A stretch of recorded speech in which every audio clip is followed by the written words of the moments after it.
All right. Yeah, I'm glad I was literally just watching it because we had talked about it, and last thing I had also heard was like it was fine, Mm-hmm. and like a lot of content creators were still doing it, and then I saw him put out a video saying like this is the last film thing I'm doing. This was recorded. The actual video was recorded like 4 months ago, and so I'm gonna release it, and then that's it. Yeah. And hey, kudos to anybody who's doing it. So.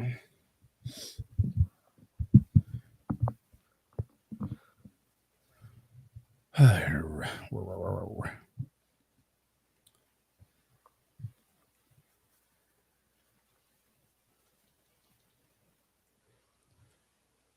no, Nick's going. Oh, he's back. Okay. Don't worry. Never gone for long. I was worried. I was terrified actually.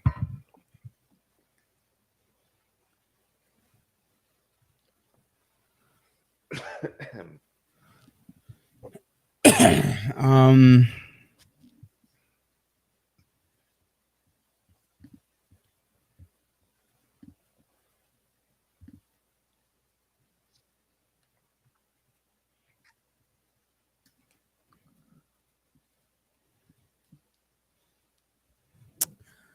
I mean, I'm ready whenever.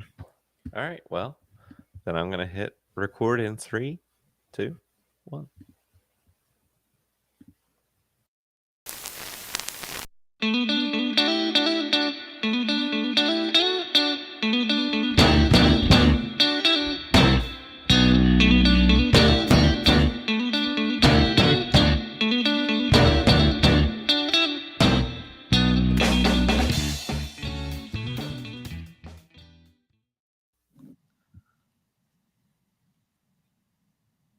Hi. What was that pause? Where you just You want to know what that pause was? I'm going to be honest with you. You're like, wait, what song am I going to do? Wait. No, nothing. I knew exactly what song I was going to do the whole time. Okay. And it was not a song from either of these bands. It was the song "Un Poco Loco" from the film Coco. And then I was like, wait, do I know enough of the words? Do I just know "Un Poco Loco"? And I only know that part. Oh boy. So then I was like, wait, let me remember them. And then I didn't, and so I just didn't say anything. But yeah, I was never planning on singing a song from either of these bands. Okay. That is fine then. See, at least I had the reasoning behind it. Yeah, I mean, I'm glad you thought about it, but you did throw me. Welcome in, everybody, to another episode of Totem Talks. We're on season 6, episode 17. And hold on, I'm hearing something.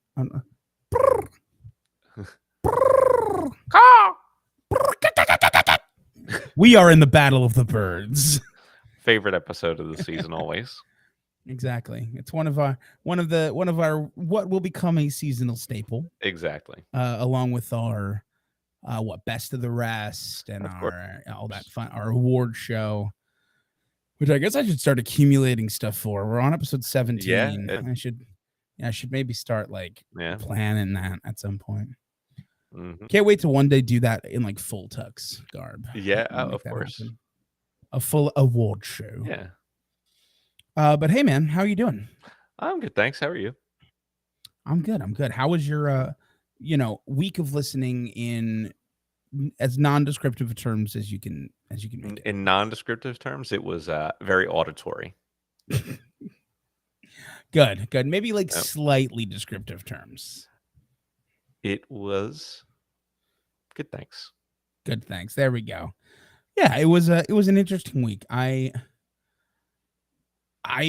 had like a moment. So we for anybody who's listening to the audio version of this, we did not record this on our normal day. Nick had a performance in the evening, and so we were unable to record, which is totally fine. I had seen you earlier that day. That's correct. To give you equipment. You're right. For the gig.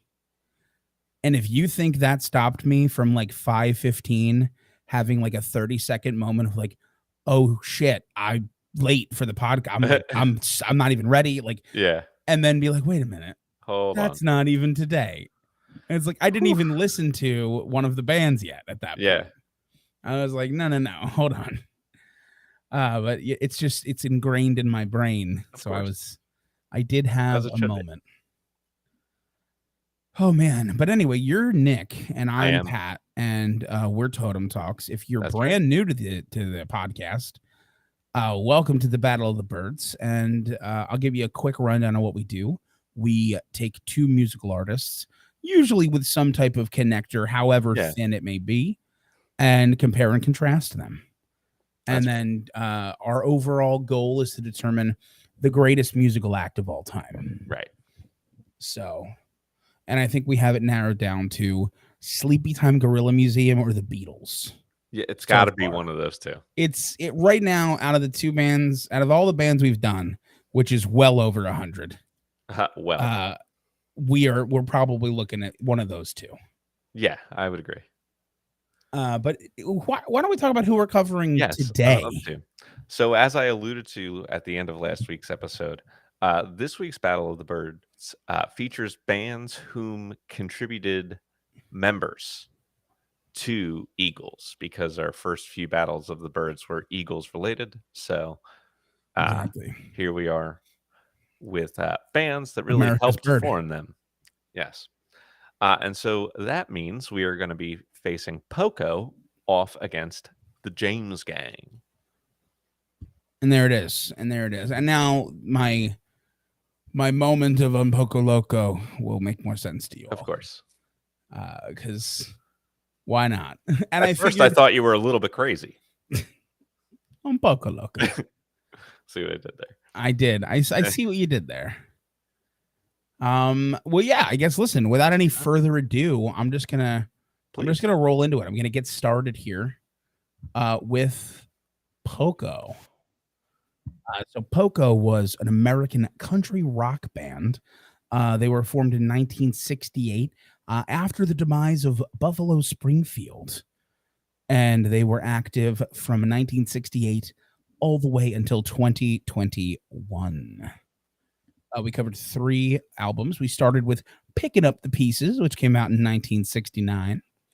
We followed that up with Legend, which came out in 1978. And then All Fired Up, which came out in 2013. Yes, And I know you're going to go first because this is your I band, am. but I need to know one thing because I don't know the answer to this. And I'm Okay. curious if you have this in your research. Did you find, like, do you know why it's all horses? I For anyone don't. who doesn't know, like, two of these 3 albums have horses, and I think most of the albums have horses, like horses. Yeah, so I think that actually started with Legend. Okay. I think Legend was the first album where they had that logo, and when we get there, I will tell you about the person who designed it a little bit. Okay, good. I just was So, like, I was like, okay, I'm mhm. seeing horses. I'm seeing Yeah, I a think it's horse sort of like logo. you know how some bands have like a mascot or a Yeah, design of some sort that shows up on everything. I think that sort of became that for them, I guess, after it appeared on Legend. But anyway, understood. we're on Picking Up the Pieces though. Yeah, And it's 1969, and as you kind of alluded to, it's kind of a new sound for the time. This country rock approach that they have is like very, very young at this point. Like it would be oft imitated, but this is one of the first good examples of it. And it's interesting because they definitely try some things right from the start, where you have like a 45-second-ish long a cappella piece that introduces into the first song. They kind of run into each other. And it's a really interesting melody too. It takes a lot of kind of unexpected choices, and then transitions really nicely into the song "What a Day." And then from there, I mean, I think it lives up to the title of being one of the first country rock albums. You can really hear it in the style, and that's in a good way. I think it's an enjoyable album to listen to all the way through. I mean, Robert Christgau referred to it as nice and happy, and I agree. It was a nice and happy album. He was a little bit disappointed in it as well, but he still gave it a B, which I think is a fair grade. And I think you can definitely hear in this album what would be the precursor to early Eagles albums. Yeah, okay. Listen, I agree with a lot of what you're saying there. It makes a lot of sense. I did like the first thing I heard was the country side of it, and I'm like, I can hear some bird. Mhm. Even though we have not yet gotten a bird. Correct. There is no member of Eagles. Well, Randy Meisner is on the album, but he quit the band before it came out. Yeah, that's So Meisner does play the bass on here. correct. But I meant like a member of the band Mhm. with what I Well, was saying. well, I mean, he was an official member, but he quit before Right. the album was released. Yeah, you're listen, I'm we're sorry, I'll saying never the speak. same thing. Whereas, like at the time of release, in the personnel of Poco, there is no member of Eagles. Correct. There is a with and then Randy Meisner because of Mhm. that situation. Yeah. However, the music is good. I mean, it's interesting. Here's what I'll say. It's about 42 minutes. And I feel like realistically, it felt like nice, fun, fast paced, like country rock. And it felt good harmonically. And I thought like some of these songs just kind of ended. That Mm. was my only complaint. Is like I felt like they wrote like a good intro and they wrote a good like hook in the song, and I was like feeling it. I was like, this is catchy. And then it was like boop, and then next song. All right. Sure. I'm like, okay, what happened there? It's like they forgot that they had to end all these songs as Yeah. well. This is a band that would have killed with all fade outs. Just Sure. do all fade outs Yeah. and we're good. But it's not really a complaint. I mean, it was a really good album. I enjoyed it. And I'll take us into Legend.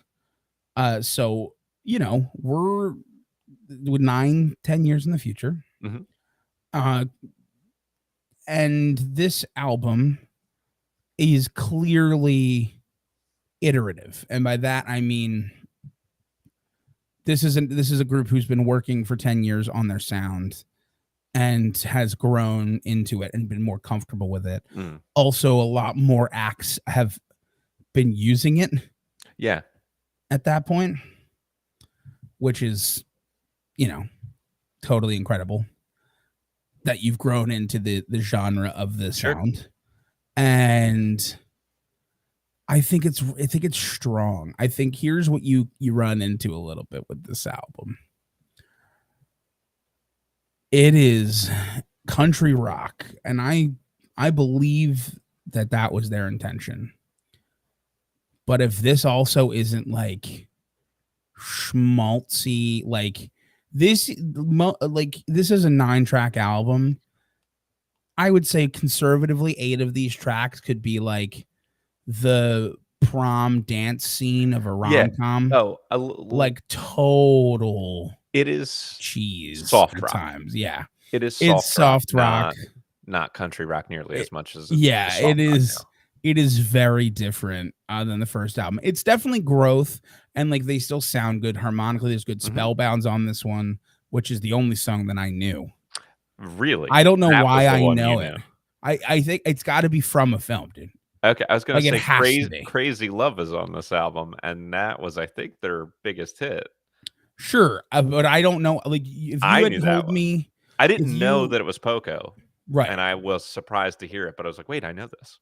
yeah, and maybe I did, but I was most surprised that I knew any Poco song, Mhm. and I knew Spellbound, Yeah. and I was like, this Interesting. has to be from like some early 2000s rom-com. Okay.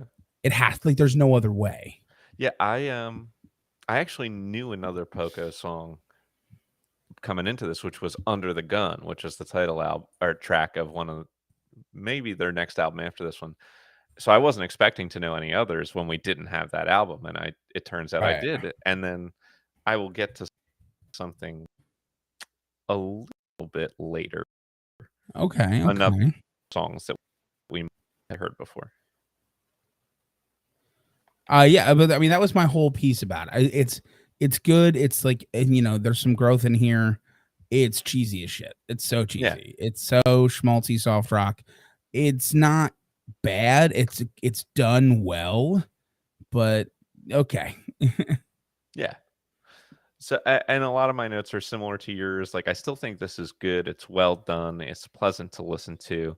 It could also have to do with the fact that Rusty Young is the only one from the first album who is on this album. So a lot has kind of changed around him.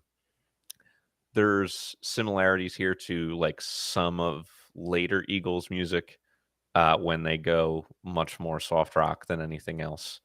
So I kind of hear that parallel on both of these albums. Uh, and other than that, I mean, knowing Crazy Love, I think that is actually a very good song. And I enjoy it. And that's about it. I don't have anything else to say. So I'm going to move to All Fired Up. Do it. And so I had all our usual trepidations about going into this. Um, but there are a lot of pitfalls that classic rock era groups fall into on their final albums that I don't think Poco falls into at all. It's not re-records with like no difference other than like we're not as good anymore vocally, which some bands have done. It's not like old man yells at cloud like I don't like the newfangled things. It, don't give me that. It's not really that. There's one song where it had lyrics like that. Okay. Okay. We're good. I was like, Uh, there's definitely a little bit of cloud yelling at some point. eh. Like I don't know. I think they like there were still vocals left. They weren't like trying to change their identity to be desperately relevant because a band like this is not going to make you know much noise on the pop charts, and they're certainly not chasing after that. So I think all in all, this was a pretty good album where most of the songs probably fall into the pleasantly forgettable category, and then a couple were actually like very good.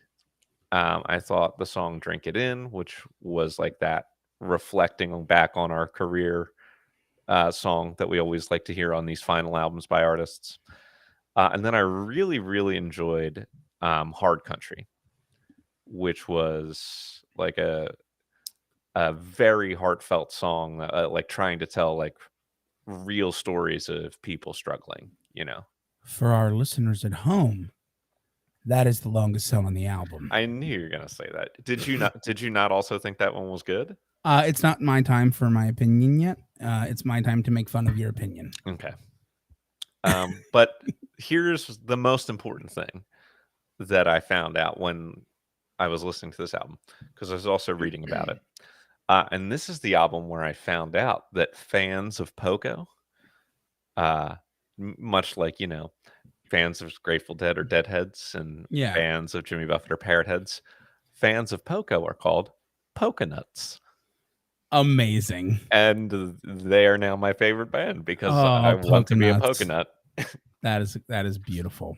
Mhm. Listen, I'm not quite as glowing as you are. This definitely had a little bit of yells at cloud for me. And what also it had for me was like buzzwords is Mm. almost what like it's buzzwords the album. So like, hey, what are we writing about? Okay, well let's write about like, oh, we're all fired up, we're ready to go. Okay, cool. That's super basic, but okay, we'll keep going. All right, rock and roll. Let's write about rock. Let's write a rock and Sure. roll song about rock and roll and what rock and Yeah. roll. Okay, cool. That's super basic. All right, let's write like a rock and roll love song, but like let's just use like Chat GPT to write it for us. Is like a Yeah. lot. I was getting a lot of that, which listen, performatively, it was good. Mhm. Like definitely, I mean, Rusty Young can still, he's got an older voice now, Yeah, but he can but still sing. I'm good. not gonna take him that away from him. The big thing for me was most of the lyrics felt what like uninspired, and that Sure. was weird. Hard Country, by far the best Poco song in the entire Okay. discography. It's so Thank good. you. I mean, Drink It In is a good reflective piece. Mhm.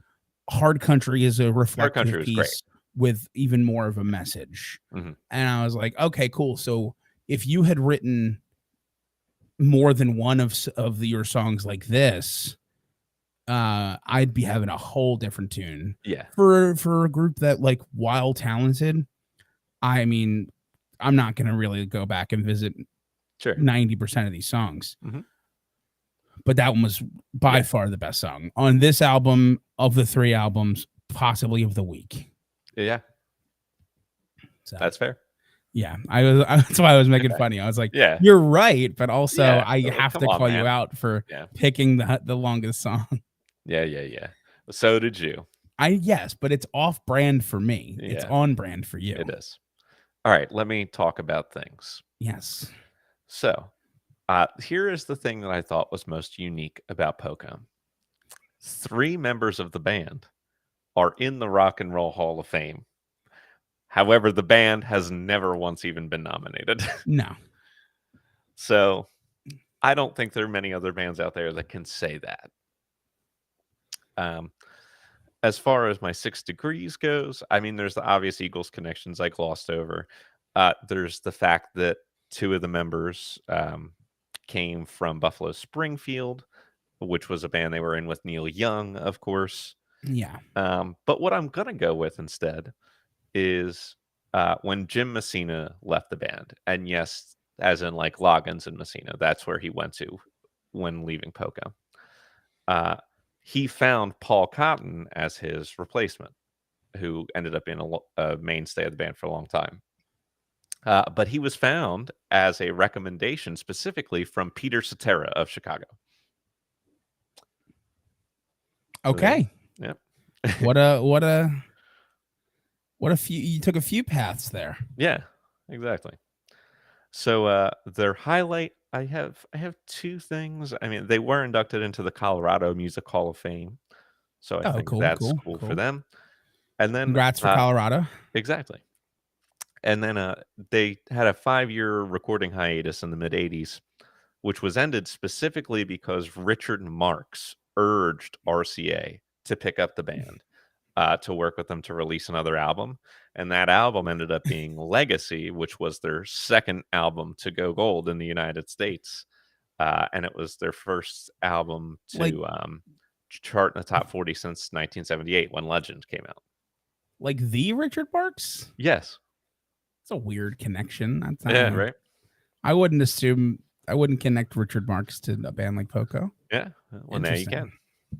can. And then their low late, I just saw it as the end of the band.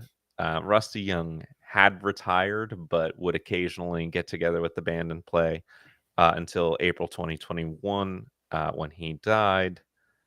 Very sadly, a few months later, Paul Cotton also passed away in 2021 in August. So those two had been, two of the most important members of the band for Yeah. large stretches of their career. So losing them, big deal. The band is kind of retired. Yeah. Um, and then the meanest slash nicest thing, this I had a lot of trouble finding, but I was able to surmise that Rusty Young was involved in a lot of animal charities, particularly later on in his life. And upon his death, there's a foundation called Rusty's Rescue Pets, which was founded in his name, that build a new animal shelter in his hometown. And they pay for like spaying and neutering and things like that. So good for him. Okay. When are you planning on talking about the horse art? Oh my god, I totally forgot. Because I just read about the horse art, The and I horse need art. you to tell everyone about the horse Yeah, art. it was. I'm so sorry, I forgot. Yeah, the It's horse okay. was designed for the band's album cover by the Phil Hartman, SNL comedian actor. Yeah. Um, yep, he was the one who created it. Yeah. What I saw the name under the album, Hmm. and I was like, "Oh, that's funny." What are the odds? And I hover over it, and his picture pops up. I'm Yeah, like, "Excuse that me? Phil Hartman. Hmm. No, no, no, sir. You're not allowed to do more than one thing. Yeah, You can't have more than one talent." Right?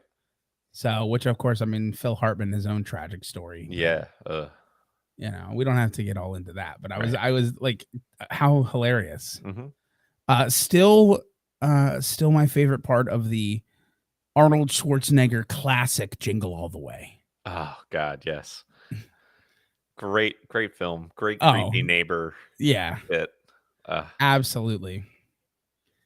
anyway, I think that's all for Poco for now, so Yeah, no, I think that's I think you've done well.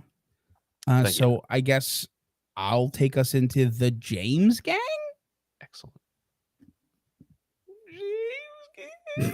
Actually, it was hard for me to get up that high this early in the morning. Alright, I gotta pee. Okay. They did see their chance and take a kitty with polka nuts. It is a beautiful thing. Look, I'm just as shocked as you are. I was expecting Nick to be like, the what? What film? So, ironically, we were just talking off camera before we went live about our other podcast because we had one episode go out and then SAG and the WGA went on strike. So we were like, what does that mean? Can we or can't we? And they did just update their stuff that we cannot if we want to support them, which we do. So our film review podcast is going to be on a temporary hiatus until the resolution of the strike, because we support our people.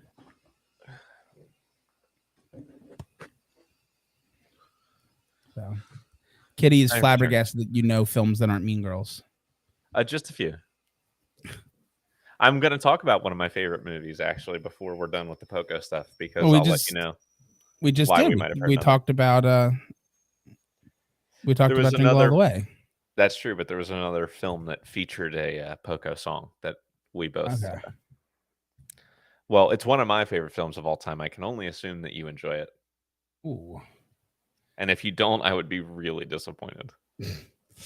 Oh no, put me in a box. I would feel like I didn't know you anymore. That's fair. That's fair. Who are you again? What? Yeah, no, I was just telling all of our avid watchers, which is I believe Keith and Kitty. I believe Right. we get the Gross Clan, and that's about it, which is fine. Yeah.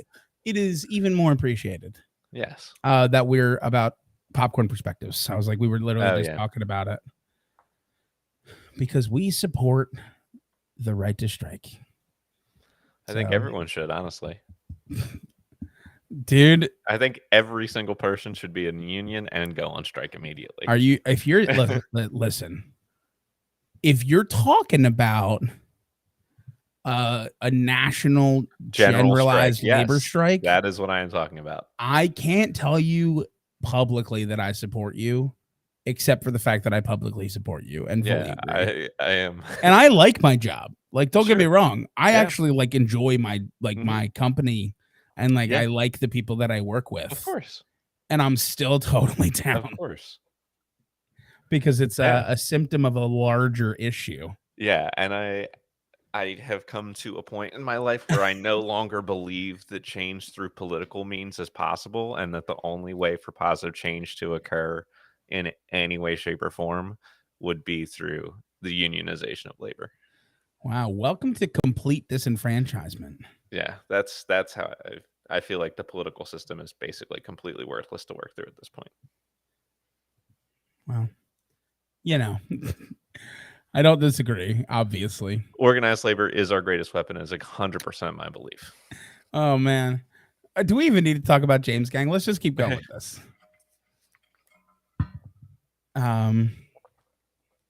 We just a complete That should breakdown be, of the like, subject of our podcast. I was gonna say, should we until we can do regular popcorn perspectives again, should we just do political commentary episodes? I mean, hey, if we just started Just throw doing together like episodes, 15 interesting articles or videos per week and then Yeah. reviewing them. we just start having our popcorn perspectives just be like reasons we support the strike Yeah. and like reasons we support strikes in other areas if Yeah. they come up. We could start talking about like the union busting tactics of like large corporations like Yes. Walmart and Starbucks and Mhm. just call it pop perspectives. Yeah. Yeah. I mean, hey, we totally could. I mean, Sure. I feel like it would be an interesting either it would make us divisive for sure. That's true. In a way that I think even our music opinions can't make us as divisive as us straight up talking about politics. Yeah. Oh my god, yeah, the Pinkertons. Hey, Fuck those you guys. you haven't heard about this because you don't play Dungeons and Dragons. That's true. So Wizards of the Coast, the company behind Dungeons and Dragons, basically had this like promo thing happen, and people got it early.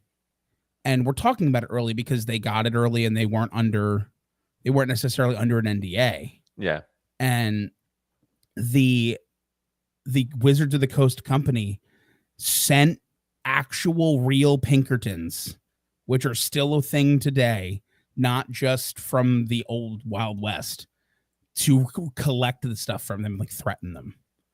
And then then the Pinkertons came into light again, and like people found out that like yeah, they're literally their entire job now, basically, other than being private mercenaries, is like union busting for corporations.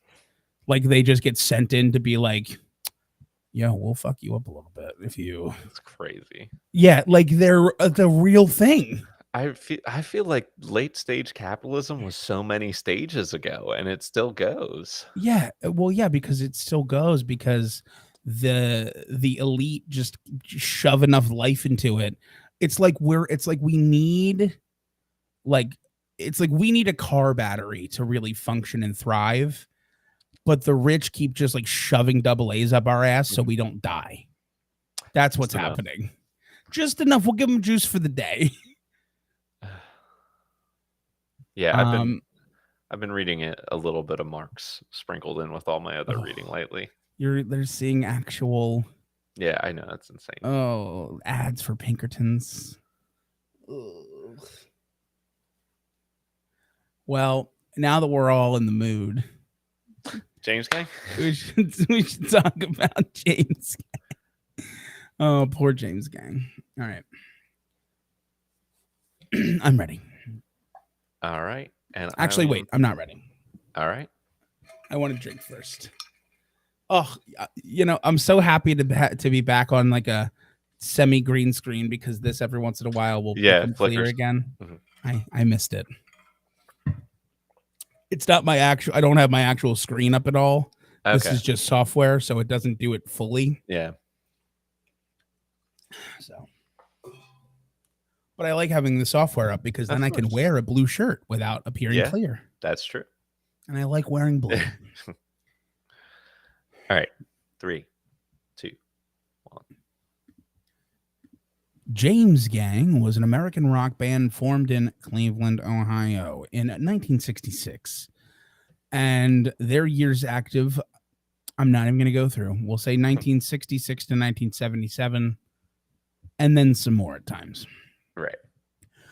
We covered 3 albums. We started with Your Album, which came out in 1969. We followed that up with James Gang Rides Again from 1970. And then we closed things out with Jesse Come Home from 1976. And this is my time to shine. It is. So shine you must. Listen, here's the thing. This is, on first listen, a weird album. It's weird. It's got some weirdness in it. It's got a little bit of strange. Joe Walsh is like that. Yes, Joe Walsh is strange. You peel back the strange, and I'll tell you what, you get a strong album. You get some mix of hard and blues rock. You get a little bit of psychedelic thrown in, but it's like not too much. Mm-hmm. Like it's not like an overwhelming, like, you know how when you get really deep into psychedelic, you're like, I don't know if I could take enough drugs to appreciate this music. That's not what's happening here. You're getting some good mixes, some a little bit of like psychedelic, but almost where it sounds Yeah. like Well, funky without like horns, like can funky. I make a comparison to an artist we've covered this season? Of course you can. It's a mix of hard rock, blues, and with a little bit of psychedelic and weirdness mixed in. Hmm. Not too dissimilar. Not the same, but not too dissimilar from the Hendrix experience, like, in Sure. the affect and blend of styles they're going for.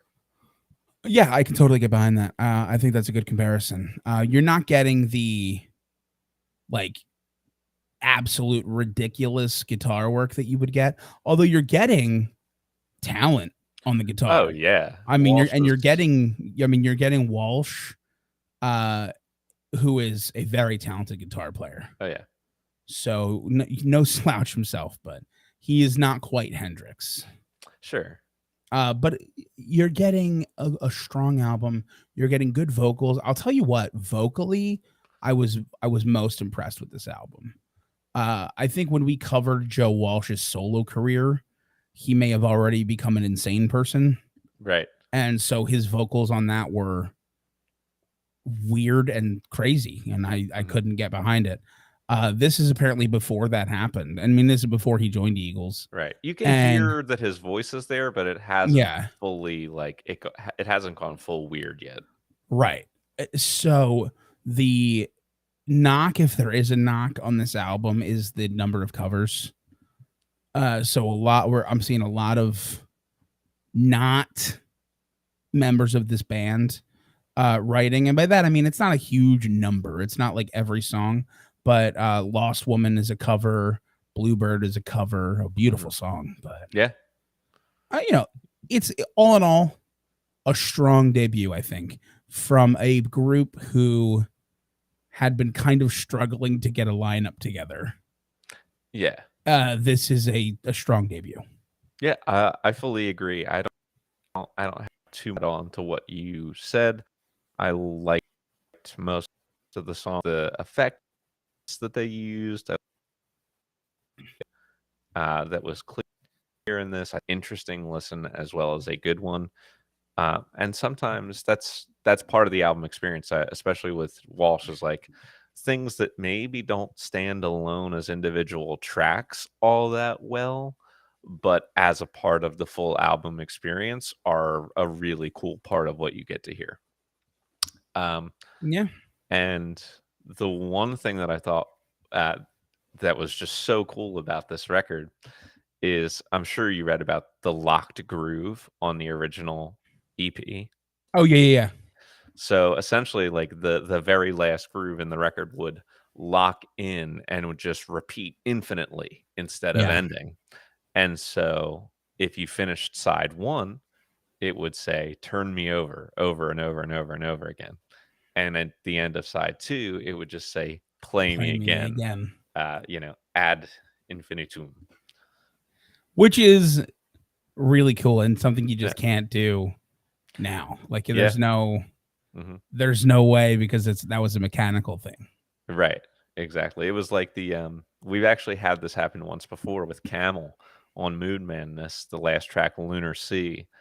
Um, it just the winds and noises of the outro never end, and they just played on forever and ever.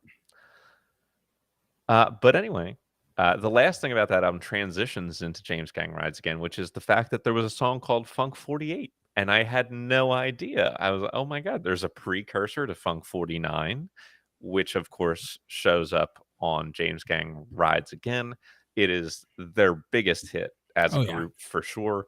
It's an excellent song. And you get really good guitar work from Walsh on this record, really good guitar writing from Walsh on this record. You get the opportunity to hear him playing more acoustically, which you don't always hear in his other work. And it's done really, really well. I thought the closer on this album, Ashes, the Rain in the Eye, and the strings that were a part of it, like it was really, really beautiful. Um, and I think just again, you get a very solid to good album here. Um, the experimentation comes in the form of the 3-part song, "The Bomber Closet Queen," which pulls from, uh, Maurice Ravel's Bolero and Vince Guaraldi's "Cast Your Fate to the Wind." Much to the consternation of the estate of Ravel. I didn't know that. Yeah. But I wasn't surprised because this is something I believe we've seen in Walsh's other work, where he likes to do things like pull in little ideas from classical or jazz music, which I appreciate. Yeah, no, I get that. Yeah. And I'm done. That's all I have to say about it. Cool. Yeah. So I will just say that real quick. They did include it. It's about a minute and a half of Bolero, and Ravel's estate threatened to sue both James Gang and ABC Records. So they edited the track in subsequent pressings to remove that section. So it's only about 5 minutes and 40 seconds total. Although it's been included multiple times since then. In the 70s, in the late 70s, they accidentally included that version in some CDs, including the newest CD issue of James Gang Rides Again has the full version with Bolero restored. Yeah. So I'm not sure if that was like litigated at any point or if it was just threatened or if then they just kept doing it. Music has come into the public domain. There's a good chance. I mean, Ravel's he's an old man. Yeah. Although not the oldest. I mean, he died in 1937, so I don't know when it would have come out. Yeah. Who knows? I don't know when Bolero was released. All right. Do you want to give the fact? I was leaving it for you. Which fact are we given? I'm sorry. I've missed. Oh, okay. My fact was about Ravel. Right. So the other one, I wasn't sure if you were going to touch on this or not, is Rusty Young from Poco plays on this album. Oh. I have that in my notes. Yeah, well, sorry. Yeah, we have a little crossover. I was torn up. I can talk for sure abstract copyright law for hours, of course, if I need to. And yes, Rusty Young does play the pedal steel guitar on this album, which was hilarious when I saw, and I was like, right. What a weird coincidence of all the weeks to cover Poco. Exactly. It's almost like somebody planned that. Yeah. Although here's the thing, I know you couldn't have planned that. I didn't plan for that crossover specifically, but I planned knowing that both of these bands would, of course, have a mutual connection in Eagles. Right. Which makes perfect sense. Yeah. But I was like, there's no way. Like, I know you, and you're a very smart person. But like that's like a 5D chess move. Sure. That's like fine. That's like Magnus Carlsen chess grandmaster level play. I was like, that's like Ides of March releasing on the Ides of March. I have no idea how that happened. Could not have happened. We recorded that like so far in advance. It was on the schedule for years. Similar thing here. Yeah. But it was very awesome. And here's the thing. This album is the mix of things that work the best for this band.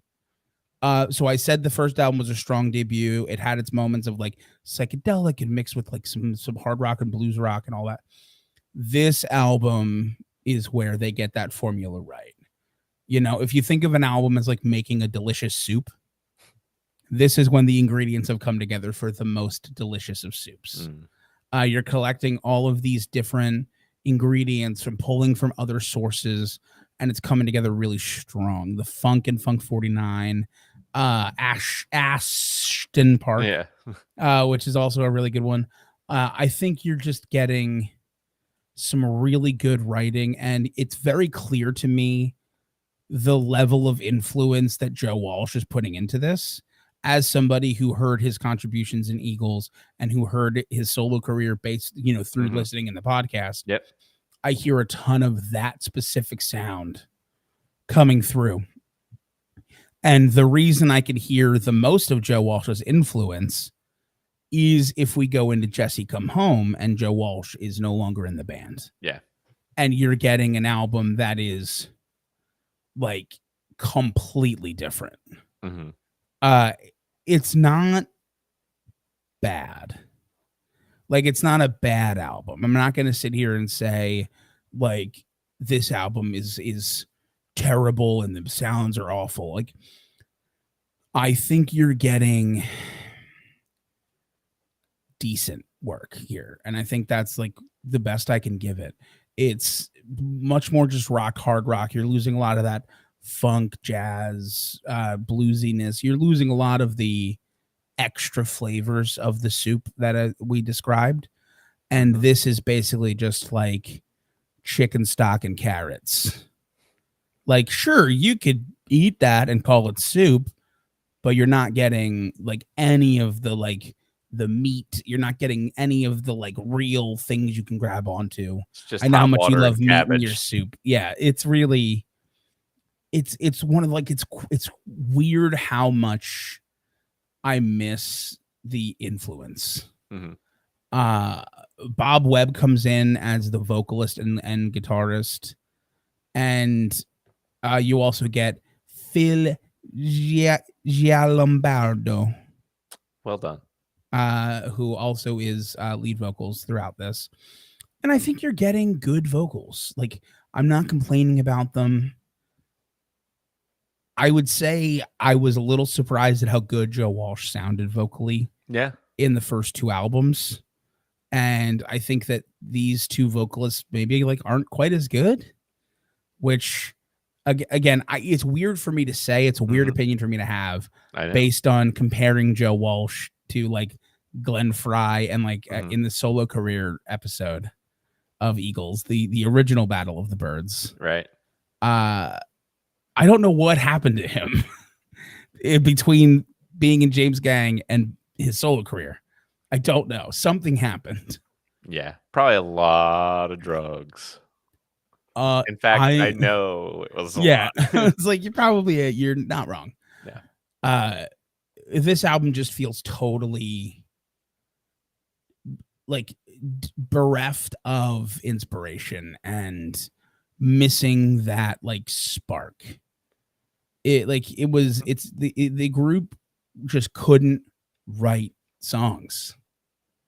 Yeah. Which I mean, I have in my I have my facts and stuff. They just couldn't write songs, and it's very obvious. Yeah, I am of a similar mind. I mean, it there's no Walsh. The band broke up right after this. It got poor reviews, but it's never unpleasant to listen to. I mean, the songs are performed ably. There's a mixture of tempos and things like that. Like it's not, but it just every song is like plain white bread. You know, there Walsh had I mean, whether you like him or not, because his voice can be very divisive and things like. But like he has a lot of inspirations and ideas from all over the place. Like he's super creative in the way that he thinks about songwriting. And none of these songs sounded bad or poorly structured, but they just felt so bland. And Yeah, that's it. bringing it back into the world of soup, Yeah, which I importantly. think that's the yeah. I think you could be somebody who makes like a kick-ass chicken noodle soup, right? Like you could just I Mm, know you're not a chicken person, which is right. totally fine. But like That's you could okay. make like I am capable of getting metaphors. okay, good. Don't worry. Like you could be somebody who like makes like the best of a single type of soup.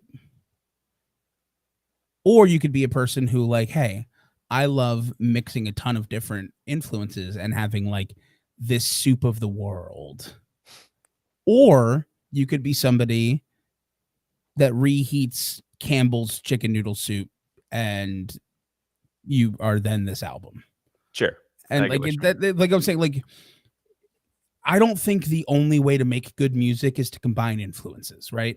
Oh, I of don't think course. but I know that we often talk about that as being a positive, and it Right. is. Yeah, But I you don't if think you're it's the taking only those things way. and then creating something unique and interesting with them, Yeah. then it is.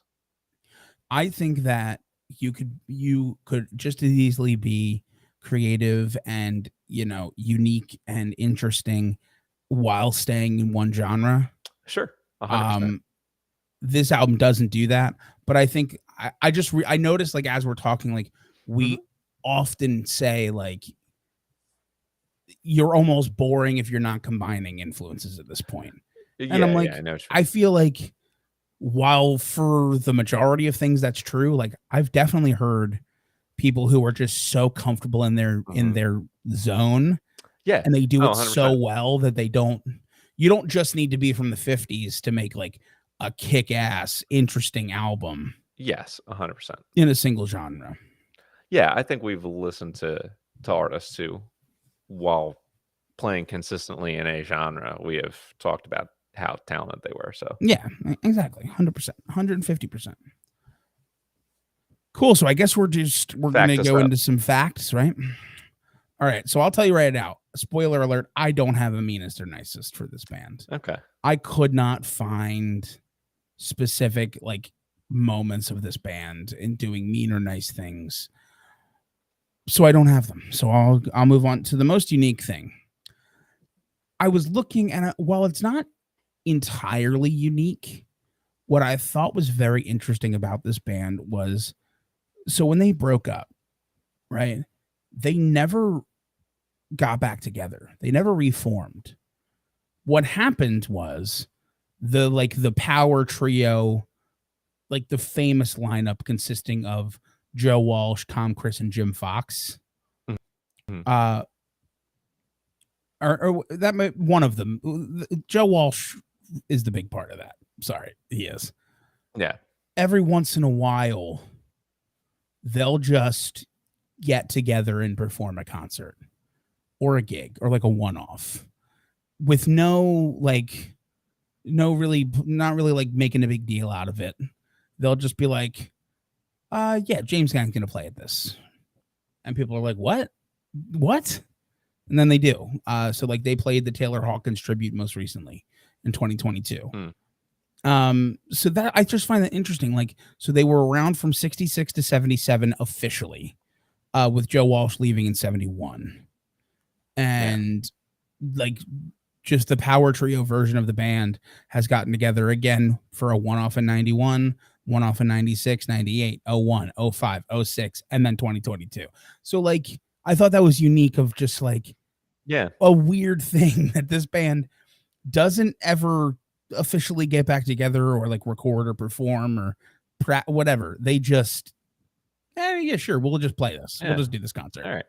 Um Moving on to the highlight, for me, the highlight for them is the year 1971, Mm. which at that point they had been on Top of the Pops, and they were sharing the stage with a bunch of like mega stars at the time.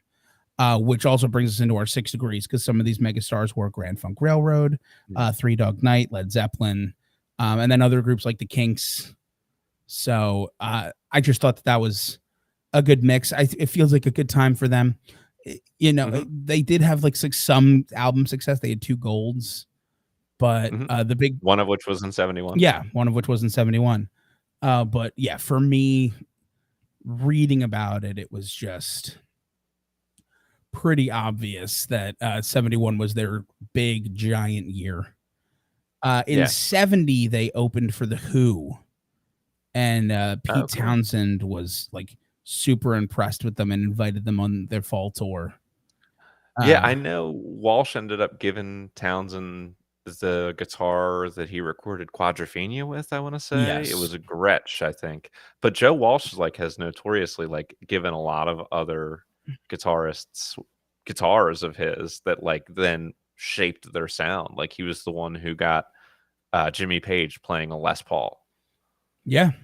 Um, and it was actually because of James Gang that they were so interested because it was like, how do you create so much sound with 3 people playing instruments? And Walsh was telling him it's all about having the right pickups, and so that's why it gave him a Les Paul. Yes. And it's interesting that you mentioned with the way you mentioned that, because I think the low light for this band is the year 1971. Because after all of that success, releasing just the amount of music this band released in the year 1971. So they released Thirds, Mhm. which was their second gold album. And the Right. other one that was in contention for the album that I chose here Funk 49 was just enough, but I mean, if you look at James Gang Rides Again, it charted slightly higher, which is why I picked it, and Right. the inclusion of Funk 49, but thirds right up there. I mean, you're talking Mhm. US top 200. James Gang was or Rides Again was 20, thirds was 27. Uh Yeah, and they actually had a live album in '71 too, James Gang Live in Concert, right, which went gold and was 24. correct. So basically 71 was a big year for them. However, by December of 71, Joe Walsh left the band. And Mm, his exact citing for it was he was just kind of overwhelmed being the main contributing writer to the band and the only melodic instrument. And okay. so that's why it's Yeah. interesting that you mentioned that, is like he just felt like it was a lot of pressure on him and Mhm. he wasn't really looking for that. Sure. So he left the band. Obviously in relatively good terms. I mean, they've reformed and they've, Yeah, you know, any bad blood has been quashed. right. But the quote, When would Joe Walsh ever be in a band that notoriously hated each other? Come on. unlikely, a very unlikely Very thing to unlikely. happen. So Hell would freeze over, honestly. I get it. I get it. Um, Alright, I'm done. so the quote on the low light was a Jim Fox quote, who said, "It basically became a quest to find a suitable replacement for Joe. Some of the albums were good, but we were always trying to find that particular thing we had with Joe, and I don't think we ever found it again." Mm, Which, yeah, yeah, I agree, dude. I mean, I'm sorry, sure. I agree. But that's what I said. Like they couldn't write songs. Yeah. They just couldn't do it. And that's writing a song is incredibly difficult to do. Yeah. So I'm not like, well, they couldn't, but they weren't able to craft that level of interest in their songs that they had with Joe Walsh, and it was the main reason the band broke up. Yeah. It was the reason they eventually just fully disbanded, and yeah, sad for them. So can I give you another like 6 degrees slash low light? Sure. Unless you have any more? No, go ahead. Okay, so one thing I think we actually mentioned it back when we did this episode.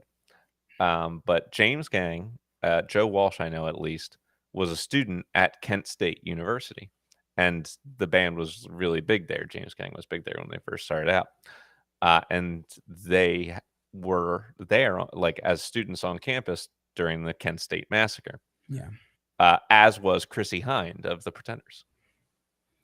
that is true. That is true. A really nice upbeat one.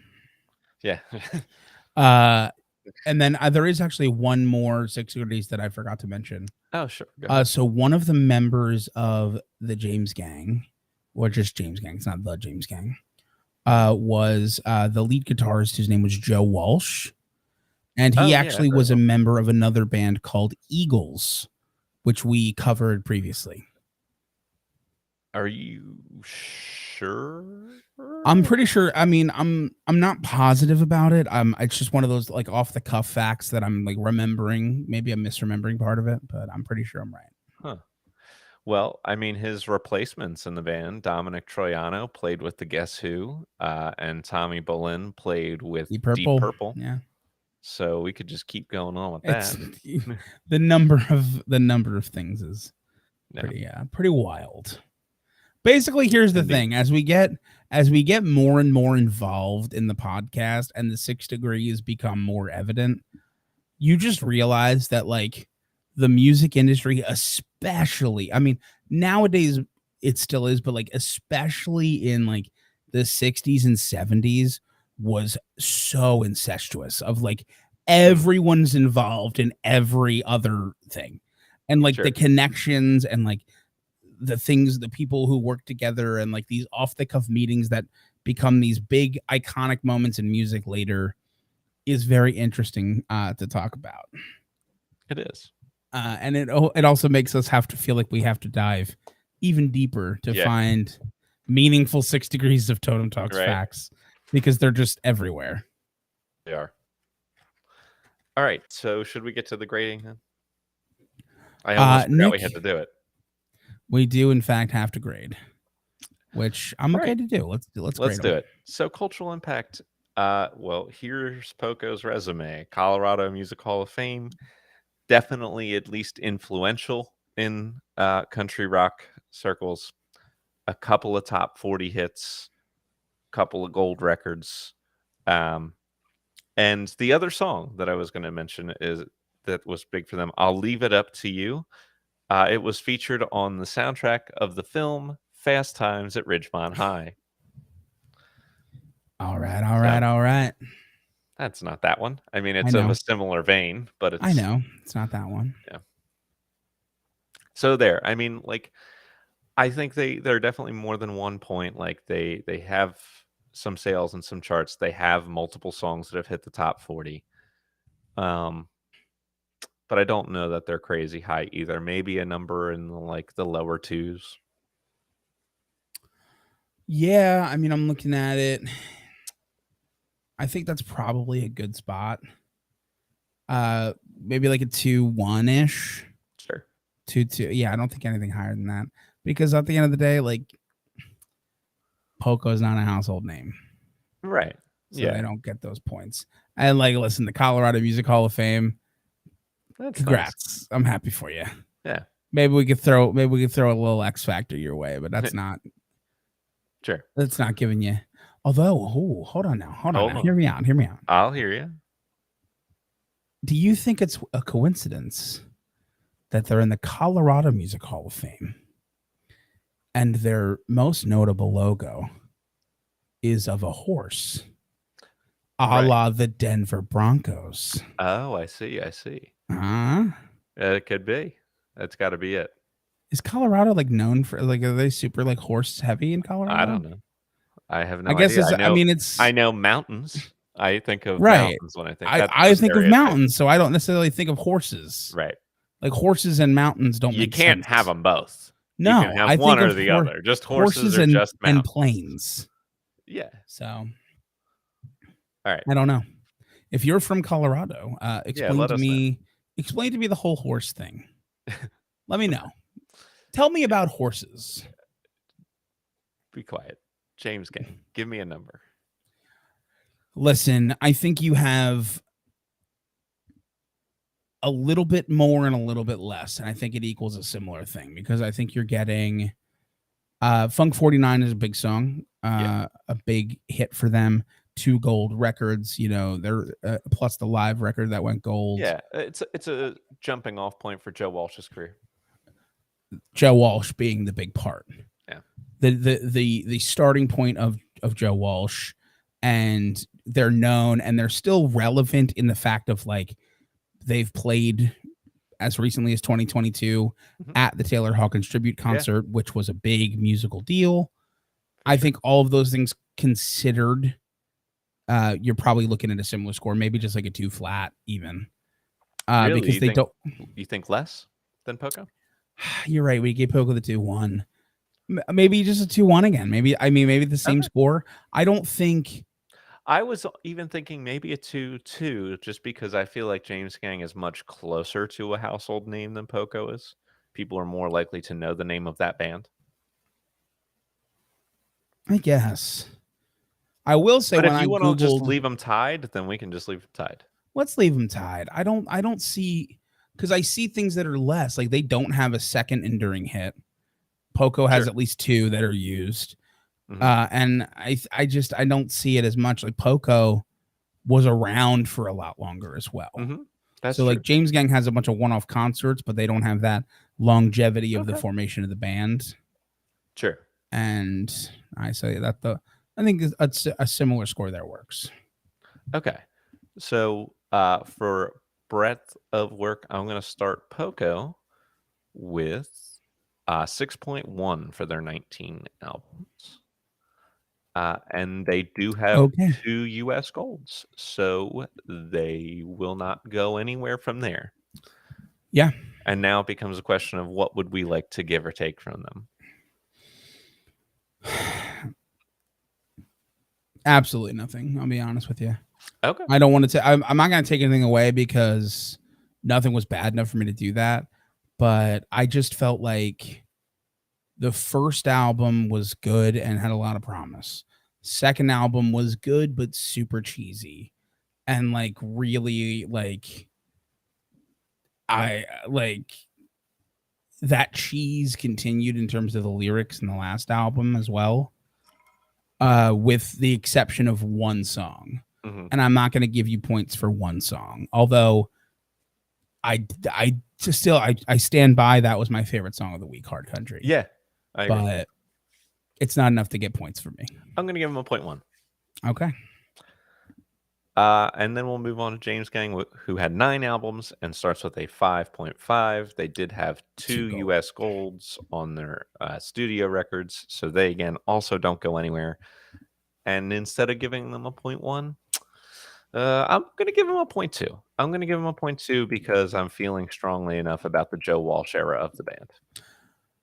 Yes, and the Joe Walsh era of the band is what's giving me to give them a 0.1. I thought it was by far the best iteration of the band, which obviously they agreed with. Mm-hmm. And the only reason I'm not giving them more is because there's a significantly longer period where he's not in the group than when he's in the group.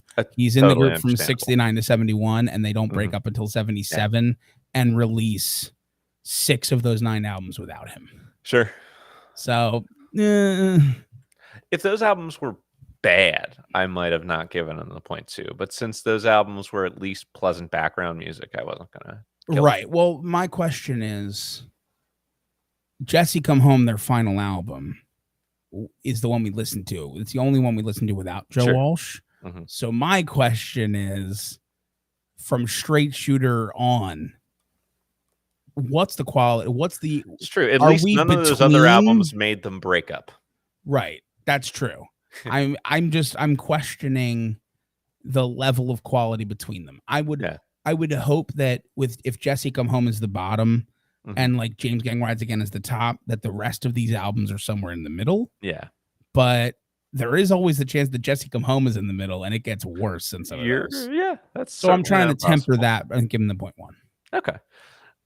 So what was I going to say? We're moving on. Instrumental. Right? Instrumental talent. Oh, yeah, there was something I wanted to say about Poco for this before you go on any further, which is that Rusty Young, as we mentioned, is featured on James Gang on pedal steel guitar, and he is considered a pedal steel virtuoso. He is in the Steel Guitar Hall of Fame, and one of the techniques he was most known for was he actually used a Leslie cabinet to get the steel guitar to sound more like a Hammond B3, and would try to get like different instrument sounds out of the pedal steel by using like innovative effects and things like that. So I just wanted to make sure that was factored in because I don't know enough about the pedal steel to like determine who is a virtuosic talent on it or not necessarily. I know when I hear what I like or what I don't, but that is apparently the MO on him. So, you know what I want to make? I'm looking it up and I don't see a list of them. Go on. A list of all the super weird and random halls of fame. Oh yeah, right. That could be an interesting thing to figure out. I like the Steel Guitar Hall of Fame. Mm-hmm. Like, there's enough steel guitar players in the world that there's a Hall of Fame. Yes. Like, I mean, listen, I understand it's an instrument, but like, how deep does that rabbit hole go? Is there like a harpist Hall of Fame? I wouldn't be entirely surprised. Right. Like where are we getting here? Is there like how like where are we? What happens? Is there like a Wurlitzer Hall of Fame? Is there like how intricate are we getting? It's a good question. And is there a regular guitarist Hall of Fame? I haven't heard tell of that. We've done like the greatest guitarists of all time. I don't hear of a. I didn't hear that Jimi Hendrix was inducted into the Guitar Hall of Fame. Well, that one I think might be a thing. I have to check now. It might be, but I'm saying like it's not something I just heard of. Guitar Hall of Fame, Guitar Foundation of America. That might be a thing. You know, it's funny. When I searched it, the next thing that came up after that is Steel Guitar Hall of Fame. Right. So like, interesting. Yeah. 'Cause I'm not I don't think there's just like a vocalist Hall of Fame. There's a There's vocal group Hall of Fame. right, there's a vocal Um, group and there's like the Rock and Roll Hall of Fame, but I haven't heard I can't think of one where it's just like is that like the Grammy? yeah, Is that just like the Grammy Lifetime Achievement Award? Is that being the vocalist in the Hall of Fame? Like, it's a good question. I don't know. it's interesting stuff to think about. Yeah. Anyway, Yeah. I mean, I think that is gonna help them get an above average score here, but everything that they did was done ably, essentially, on the other albums, um, and there were good vocal harmonies. So I think that probably would have put them around a 5. Not including that, I think the number's in the 5s, and that's what I have to say. Yeah, listen, I think you're right. I think it's good stuff. I think there's definitely the quantity of album that we're not taking away any points for that. I think it was, good vocally, good harmonics, stayed good. I mean, even the last album, like nothing was bad instrumentally. Yeah, I think in the fives makes a lot of sense. We're probably under a 5.5 though. but So just in the that 5.4 is range, fine, I think. and that's fine. I'm good with a 5.4. Yeah. And James Gang, I think again a lot of their score is gonna come from Joe Walsh's From Joe Wall. contributions, and a lot of where they don't get as high as they might like to is the lack of Walsh. Because he's obviously a much above average guitarist. Um, but Yeah. everything else that's going on here isn't really gonna push me too hard in one direction. He has been called by a few different people, but I think Pete Townsend is the one who I'm going to quote here, said he was the best guitarist in the United States. Joe Yeah, Walsh. it's pretty high praise. Pretty high praise because there is Yeah, some some pretty good ones. high level American guitarists Uh-huh. who would beg to differ. I'm sure, yeah. But anyway, I mean, well, what do you want to give him? Again, it kind of just boils down to like Joe Walsh was a member of this band, and that is huge. Hmm. He was in it for 3 of the 9 albums. Yeah, it's another number. I'm not going to go out of the 5s or anything. For sure. I think realistically, you're talking a guitarist who is, again, interesting. You could argue in that like virtuosic range. Hmm. I probably would give him a little bit higher than Poco. So like a 5.5. Yeah, maybe 5.5, maybe even a 5.6. I think is my capstone. I think it's a good score for them. They're above average.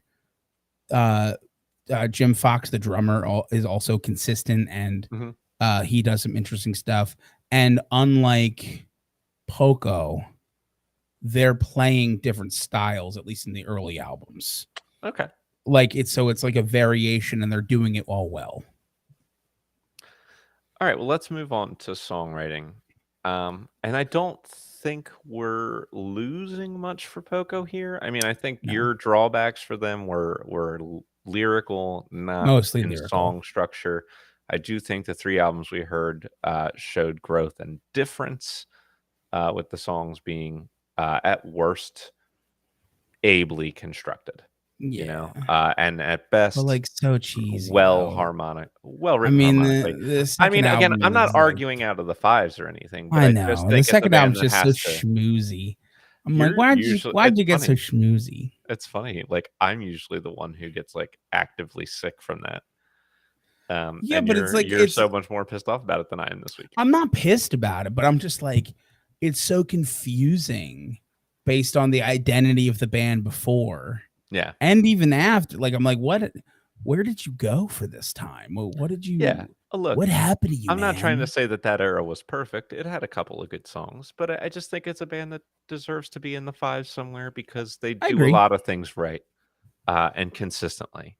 Listen, I agree with you. It definitely deserves to be there. It's an interesting Sure.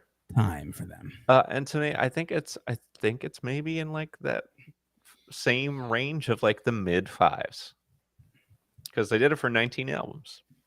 Sure, I'm fine giving them right in the mid 5s. I think that Yeah, makes five and sense. a half it is then. And then, I mean, here's again the tale of The Tale 2 of Two different Bands, things that yeah. you like. The first 2 albums, James Gang, I would say the writing is definitely more interesting than Poco's. It definitely is more album-oriented in some ways, but definitely creative. James Gang without Joe Walsh is, like, blander than anything we heard from Poco, I think. Agreed. So, where does that balance out to? Right. I think realistically, listening to the James Gang stuff with Joe Walsh, Mhm.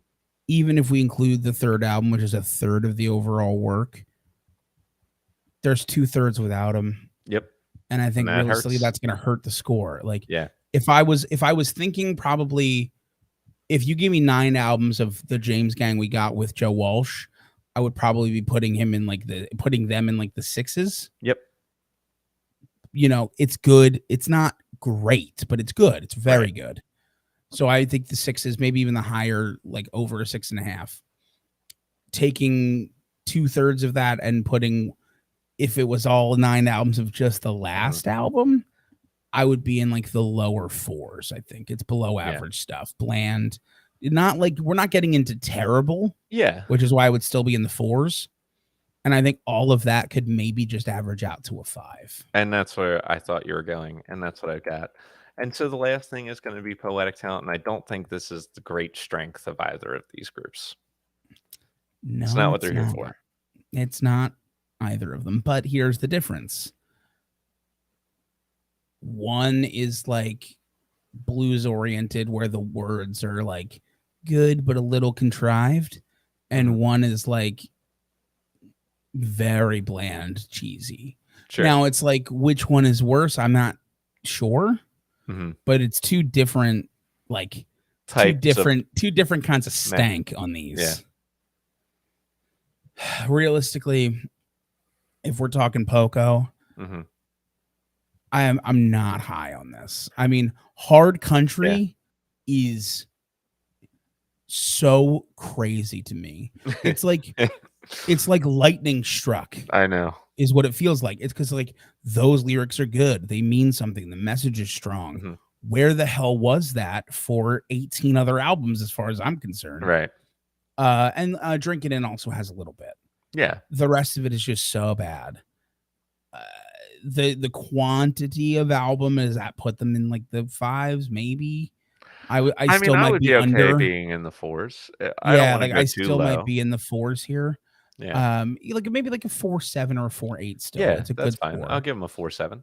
Now going Uh, into James Gang, nothing stuck out as terrible. Nothing sure. stuck out as cheesy or corny. The problem is nothing stuck out at all Yeah. lyrically. So what does that mean? Is that average? Is that below average? Right. If You I'm have to at if least do something at some point to right. be average. But yet again, isn't average just never being good or bad? It uh, Is that it is has. that what it is? Yeah. I mean, I wouldn't hate giving them a 5 and moving on. I think a 5 makes sense.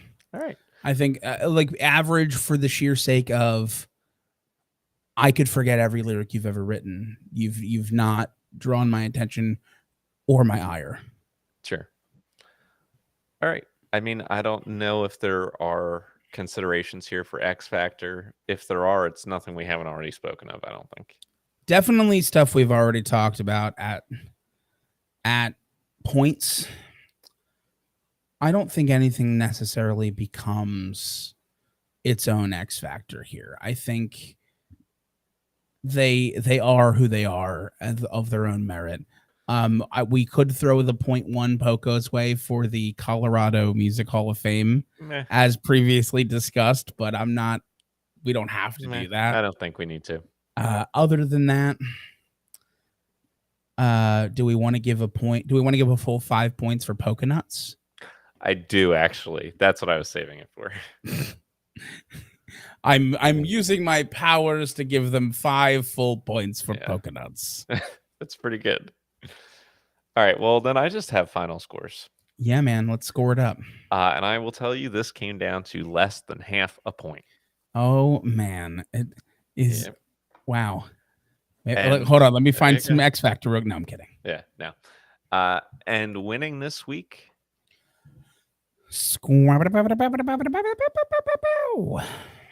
is Poco with a 23.9. Wow. And James Gang followed right behind with a 23.5.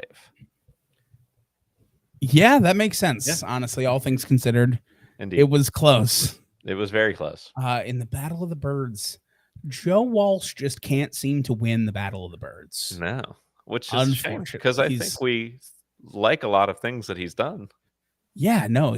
Listen, if you asked me whose direct contribution to one of these bands was the more Oh, important yeah. thing, it would definitely be Joe Walsh and James For Gang sure. over Poco. Yeah. Anything. No offense Agreed. to Poco, but I mean, Yeah. Poco had, I think, multiple members of Eagles in it at one point, didn't it? Yeah, well, that's what it was. Randy Meisner who left and then played bass for Eagles, and then when Meisner left Eagles, they poached Poco's bassist, Timothy B. Schmidt, to Right. so they only ever took bassists from Poco directly. That's fair. That's That's fair. the only way they could acquire them. Hey, it is what it Yeah. is. So next week, Yeah, what's going on next week? we have 2 iconic female solo artists, Okay. and that is all I will say about that. Iconic female solo artists. Mhm. So do with that information what you will. Speculate all you wish. I'm You'll find out speculating next right week, now. I'm just look. I'm just as excited as they are to find out who we're as I'm doing. sure you should be. I mean, Nick often doesn't tell me who we're I don't covering tell until anyone anything. minutes before the episode goes That's up. I correct. mean, I have to do 3 albums worth of listening and all my research in like 18 full minutes. Yeah, well, we put the album on, like, at 5 times speed. Doesn't affect the quality anyway. No. Why would it? Why would it? Why would that affect anything? Listening to it all chipmunk style. We Sign should us cover off. the chipmunks at some point. Yeah, all right. We'll cover the chipmunks one of these days. I'm done with this episode. Yeah, I no, wanna I'm done look with this episode forward too. now. Listen, thank you so much for hanging out with us. As always, it has been an absolute blast.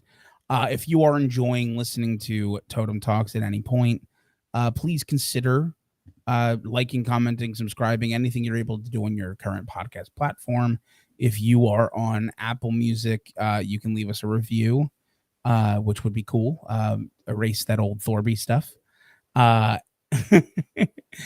and honestly, anything you could do to get the word out about Totem Talks would be wonderful. I know it's kind of a niche thing of like music and music comparison, but I think it's a lot of fun and I think people would enjoy it. And I hope people are enjoying it.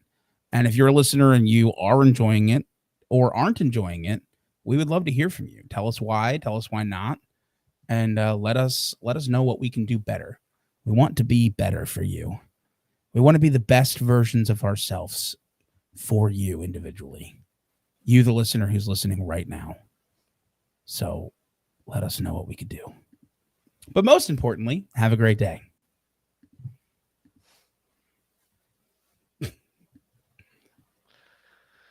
I like to flirt with the audience at some point, That's nice. Get a little flirty, little never, they never can see you coming, That's right. All right, well, that's an episode, my friend. Indeed. Okay, so who do you want? I'm torn. I'm really torn here because, like, which artist do I know better? Amy Yeah, Winehouse. it's the one that we both want, but you're more than Yeah. welcome to her. Bjork will be interesting at least. Bjork would be Bjork interesting. will be That's why I'm like, definitely interesting. so I'm like, maybe I want to cover Bjork. Mhm. And you know why? Because we're starting with me next week. Mhm. I want to do Bjork. Okay. I think Bjork will be the better one to start the episode with. Okay. Because I think more people. We don't know what our opinions are on her yet. Right. Like, I think more people will know Amy Winehouse and will be like listening. Yeah. I am torn. Nothing's right. I'm torn. I can't say anymore because we're live. Something about being naked on the floor. Oh, Ooh, Keith sent me a photo. oh, Is it a good photo?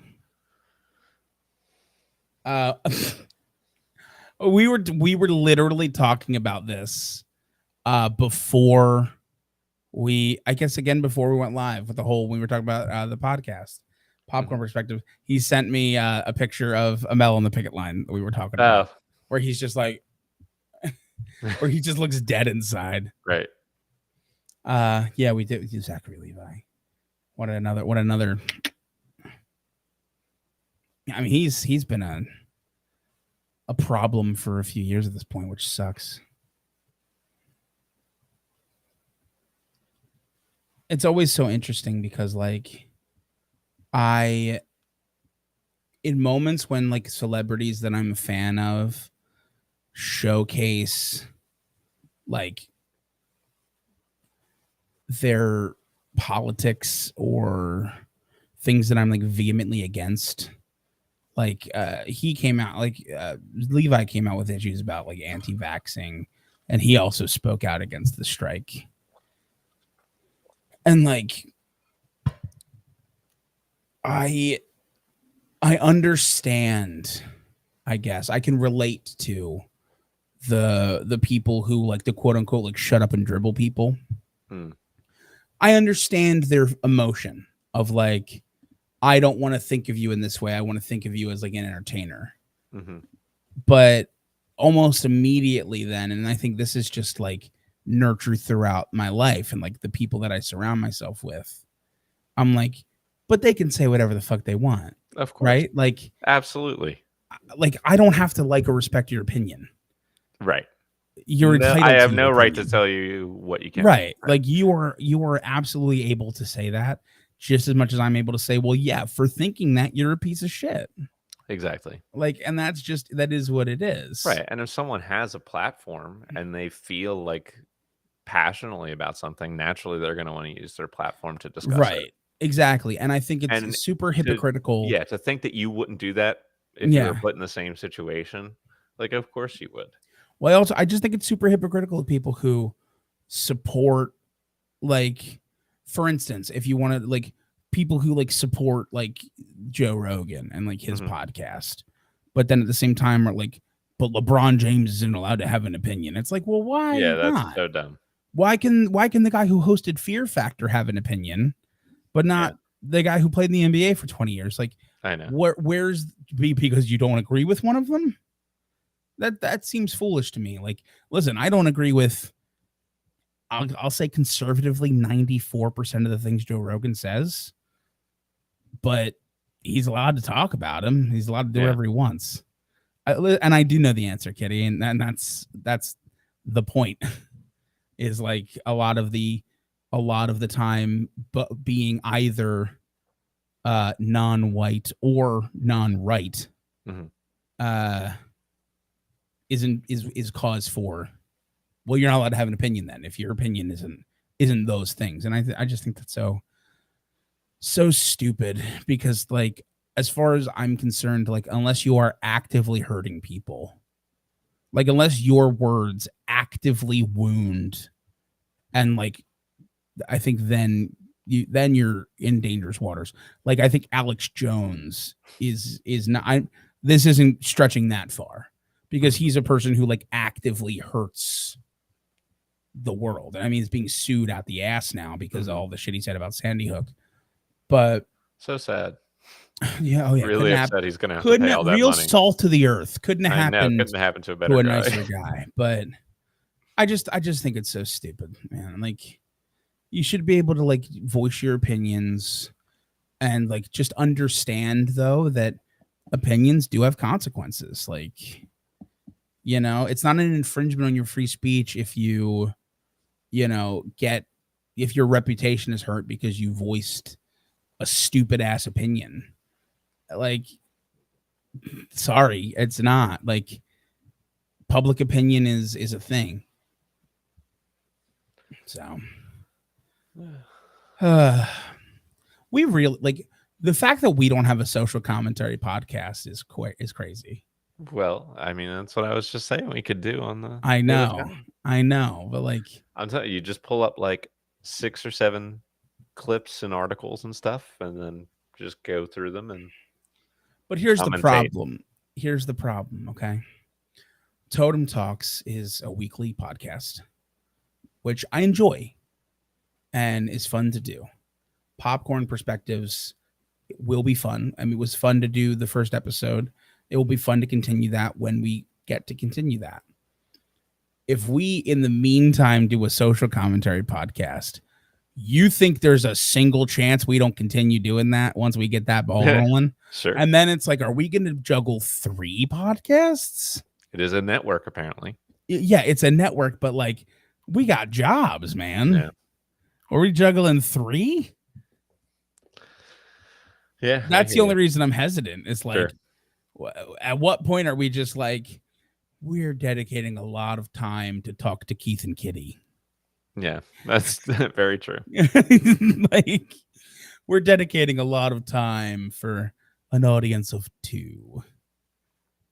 Yeah. I mean, yeah, we do need we do have the chance to bring Kitty on as a guest. Kitty does have a microphone that works now. That's good. So we could bring you in for some social commentary. See, that would be fun. Yeah, I mean, we could just do like a couple one-offs. We could do that. Yeah. I'm not.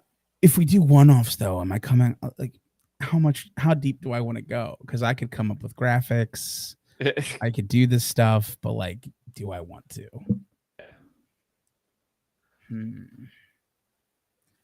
Oh, by the way, just so you know, I mean, I'm sure you already knew, there are only Yeah. 2 Amy Winehouse albums, so I'm not gonna tell you which ones they are. No, that is correct. Okay. That is correct. I guess I can tell you the Bjorks at this Yeah, point. I'm looking. It's their first 2. And Well, then it's her first 2 and then her last one. cool. Then we're done. Fascinating. Her first album is called Bjork, and her second album is called Debut. Okay, good job. Oh my god, and there's 16 years. Her first album came out in 1977. Bjork? Yeah, okay. The When she only was studio album 11? by Icelandic singer Bjork as a child singer, released on the 18th of December, 1977. Oh my god, I was through like, the mu she I was was like, Bjork couldn't have. Bjork's not even 60. I was like, Bjork couldn't be more than 10 or 11. she appeared on an Icelandic radio station singing a song through the music school she attended, which led to a record deal and the release. So she put out that one album when she was 11 or whatever, and then waited 16 years. There's no And way we're gonna find that album, dude. Oh, I bet You think we're gonna find an Icelandic only release of an album from the late 70s?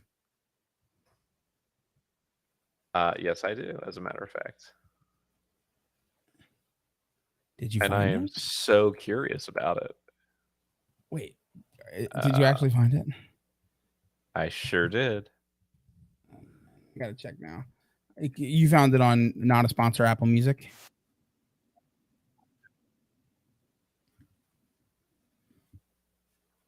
Let me check. I'll see if it's on. I'll see if it's on one of my numerous music streaming Here, I'll services. just for like a few seconds, but look, here it is. Oh, hold on. Oh, Very interesting start. give me a few seconds, though. I don't want to get Yeah. caught. All right. So, yeah, that's all.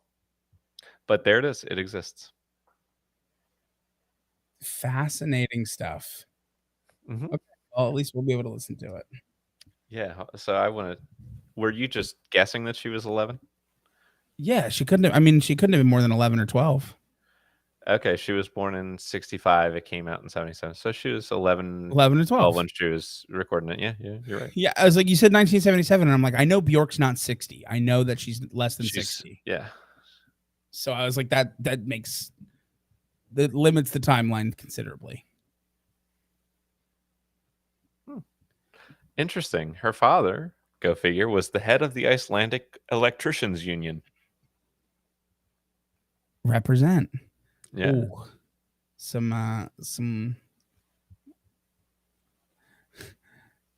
an overwhelmingly negative review. Of that first album? Yeah. As a child? Oh my god, leave her alone. She was 11. Yeah, it just says all music critic Jocelyn Lane gave the album an overwhelmingly negative review, stating novelty value can only carry an album so far, and even covers of Stevie Wonder's "Your Kiss Is Sweet," sung in Icelandic, and the Beatles' "The Fool on the Hill" will probably not be enough to keep you laughing or interested for the duration. Which I'll tell you right now, that made me interested. Yeah. Yeah, I'm getting a To cover of be "Your fair, Kiss Is Sweet." that was not a scathing review. It was No, like, I know. yeah, this was a novelty album, and I didn't particularly think it was that good. Like, Yeah. that doesn't speak to poor Bjork that much. It does look like this album is first off entirely in Icelandic. Love it. Two, because it's entirely in Icelandic, it looks like they did covers. Ooh, I found 6 Degrees there. Oh, good. Edgar Winters. One of these songs is an Edgar Winters song. Nice. I don't know if I'll use that one, but it's there. Sure. So all of these look like they were translated by a man whose name is Björgvin Holm. Oh, yes. Is there any nation or any type of like language root more interesting to have names from than Icelandic or like Slavic? Well, I guess it's is Icelandic Germanic? I was gonna guess that like all Scandinavian languages were Germanic. I would assume so. I mean, they definitely have that like heavy could be feel to wrong. them, like Björkvinholm, Yeah. Johan Helgason. Hmm. I'm sorry, is this another person named Björgvin? So Bjork Yep. and then Okay. Björgvin. Is Björgvin related Icelandic to Bjork? is a North Germanic language. North Germanic languages is one of the 3 branches of Germanic languages. Okay, so there's Danish, Swedish, Norwegian, Icelandic, Finnish. These are or Finland Swedish and Estonian Swedish. Those are We're North Germanic. We're gonna have some trouble. We're gonna have to pronounce this stuff. What do you mean we're? Oh my gosh! If I recall I have correctly, listened. someone else selected Bjork, so I will be pronouncing Amy Winehouse just fine. Oh my gosh! Do me a favor, Nick. Yeah, go ahead. Go to Bjork's wiki. All right. And it has the name, and then it has like the phonetic, and at the very end there's a little link that says listen. Okay. Just listen to the pronunciation of Bjork's full name and understand what's about to happen to me next week. Yeah, that's gonna be rough. I'm in trouble, dude. Bjork. I can't even. I listened to that 5 times. I can't even repeat it back to you right now. Bjork. No. And then I heard for whole album, all of those words are also Icelandic. The titles are all Icelandic. Yeah. When we're talking about them, we have to pronounce the names of the songs. I like that first one. I didn't like that second one. This is going to be a bad time. I regret I'm still looking this. forward to it. Yeah, no, it's going to be a ton of fun, but it's super interesting. And then I'm excited about the episode afterwards too. Oh yeah, because Alan Parsons' project. Oh, absolutely. Absolutely. All right. Austin Powers. I'm gonna wrap up because I would like to maybe eat some food. Lunch. Yes, I agree. And then I'll keep you in the loop of when I will see you. Perfect. To deliver your beans, sir. Excellent. And then chill for See you then. See you then. Adios. Adios. And thank you for hanging out with us. I think it was just Keith and Kitty, but thank you for hanging out with us, Keith and Kitty. And if anybody else tuned in and maybe didn't comment, thank you as well. Tune in next week when we cover other people. for the next episode of Totem Talks. Have a great day.